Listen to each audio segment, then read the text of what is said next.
Friday from Walter and I. Walter is going to sit. Actually, he is going to leave. He does not feel like dealing with us today. So today we are not going to go over PowerPoints. We are actually going to go over the homework that we had for last night. So I asked you to do the questions on 452, and I asked you to do questions 1 through 9. The first question was, describe the relationship between work and energy. All I wanted you to put was energy is the ability to do work, and work is the transfer of energy. Remember when we started back in 15.1, we said that energy and work are very closely related. We know that the units for work is joules, and now we know that the units for energy is also going to be joules. How is kinetic energy of an object determined?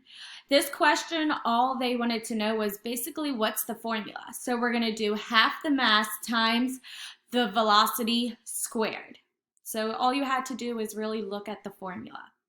Same thing for number 3. It asks what factors determine the gravitational potential energy of an object. So the 3 things that you're going to look at is going to be the mass of the object, the acceleration due to gravity, and then you are also going to look at the height of the object. Sorry, I can't stop laughing at my dog right now. I will pull it together, I promise. So, give an example of each of the major forms of energy. So we talked about mechanical advantage. Remember, we're looking at the motion and the position. So an example of that would be bouncing balls. Or remember the speeding train, someone sprinting.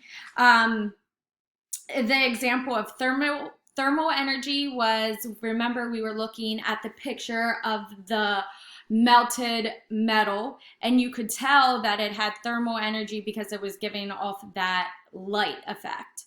Then we also have chemical energy, and when we were looking at chemical energy, we were looking at all the stored energy within the wood, and then it burns, giving off energy. So that was an example of chemical energy. Then we looked at electrical energy, and we saw that manufactured could be batteries, and we put those into our flashlights and calculators. And then another example would be naturally occurring, and that would be like the lightning strikes coming down. Then we had electromagnetic energy, and we were talking about the galaxy and how there were so many stars, and we could see that there was electromagnetic energy because we could see the light from the stars here. And then the last one that we talked about was nuclear energy, and that was talking about the nuclear plants and how they were dividing the nuclei in half, and that would be an example of the nuclear energy. Number 5, when you heat a pot of water over a flame, what form of energy is added to the water? Well, remember, if it's heating up and getting warmer, the particles are going to be moving, so it's going to be thermal energy that is going to be added to the water. Number 6 was a critical thinking, and that is what kind of energy is represented by an archer stretching a bowstring. Well, so remember we were pulling back on that bow, and what happens, what is building up here is going to be potential energy. But remember that there are 2 different forms of potential energy.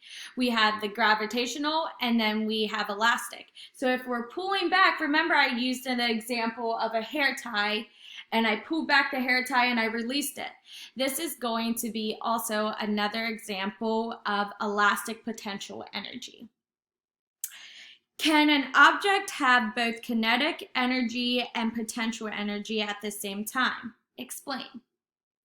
So yes, kinetic energy and potential energy are not mutually exclusive. For example, falling object both have kinetic energy and then gravitational potential energy. So yes, both of them can be there at the same time.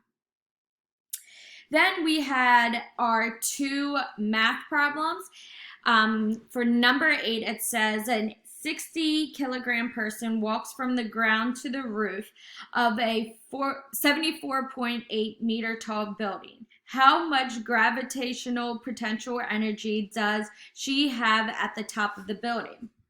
Well, we know for potential or energy, what we have to do is multiply the mass, which is 60 kilograms, by the acceleration of gravity, which is 9.8 meters per second squared, and then we multiply that by 74.8.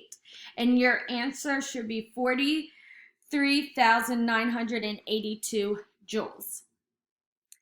The next one, a pitcher throws a 0.145 kilogram baseball at a velocity of 30 meters per second. How much kinetic energy does the ball have? All right, so our formula is half the mass of velocity squared. Let's just plug in our numbers. So for half, we can use 0.5. And then for the mass, we're going to use 0.145 kilograms.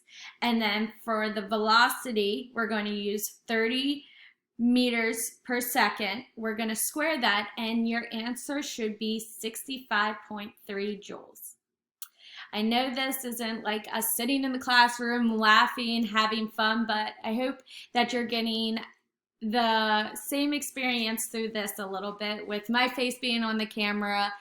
But if you guys have any questions, please let me know. For homework tonight, what I want you to do is read 15.2, and I want you to outline it. Don't forget that you have a quiz on Tuesday, so make sure that you are studying 15.1 and the vocab. Have a nice day, guys, and enjoy your weekend staying at home with your loved ones. Bye.